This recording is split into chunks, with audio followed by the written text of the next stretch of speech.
Mafunzo haya ni sehemu ya utekelezaji wa malengo ya serikali ya awamu ya 6 inayoongozwa na Mheshimiwa Dr. Samia Suluhu Hassan, Rais wa Jamhuri ya Muungano wa Tanzania, ambayo amedhamiria kuleta mageuzi makubwa katika sekta ya elimu kwa kutoa elimu bora kwa kila Mtanzania. Hivyo, mafunzo haya ni hatua muhimu katika jitihada za serikali kuboresha elimu nchini. Kuimarisha udhibiti ubora wa shule kwa kutumia mfumo utakaorahisisha utendaji kazi wa kila mdhibiti wa shule na wataalamu wa sekta ya elimu kutasaidia pia kuleta uwazi, uwajibikaji na kuongeza ufanisi katika utendaji wetu wa kazi. Ni mategemeo ya serikali kuwa baada ya mafunzo haya mtatumia mfumo wa kidijiti wa udhibiti ubora wa shule kujaza kwa usahihi na kwa wakati taarifa zote muhimu za tathmini za jumla, ufuatiliaji maalum katika mfumo husika.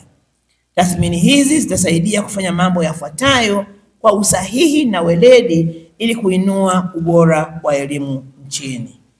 Kwanza, kutekeleza mchakato wa udhibiti ubora wa shule wa nje na wa ndani kwa umahiri ili kufikia mafanikio kwa mwanafunzi. Nawaomba ukuta huu usiwepo katika usimamizi na utekelezaji wa mfumo huu.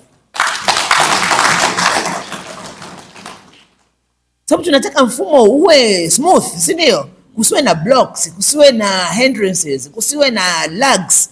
Kama haitoshi, sasa leo umetuwezesha mafunzo ya mfumo wa udhibiti ubora wa shule. Asante kwa mikoa yote 26 sasa inakwenda kukamilika. Kwa ufunguzi huu sasa tunakamilisha ile mikoa 17 iliyokuwa imesalia. Awali tulitekeleza kwenye mikoa 9, lakini sasa kwa mikoa hii 17 tunatimiza mikoa yote 26. Lakini TOTs ambao mmeletwa mahali hapa, niwaombe muweze kushiriki kikamilifu na kuelewa namna na jinsi mfumo unavyofanya kazi ili tupate mafanikio makubwa katika utekelezaji kwenye idara ya udhibiti ubora. Lakini kwa kupitia huu mfumo, kuanzia taratibu za ukusanyaji wa taarifa, uandaaji wa ripoti na takwimu mbalimbali kutoka ngazi ya shule, kata, wilaya, mkoa mpaka kitaifa, yote inafanyika ndani ya mfumo. Huu una msaada mkubwa sana. Kwanza utaturahisishia kufanya kazi kwa weledi, kwa sababu tutakuwa tumpunguza kazi ya kufanya kazi nyingi zaidi kwenye paperwork. Ni kwamba tunatoka katika manual tunaenda katika upande wa digital.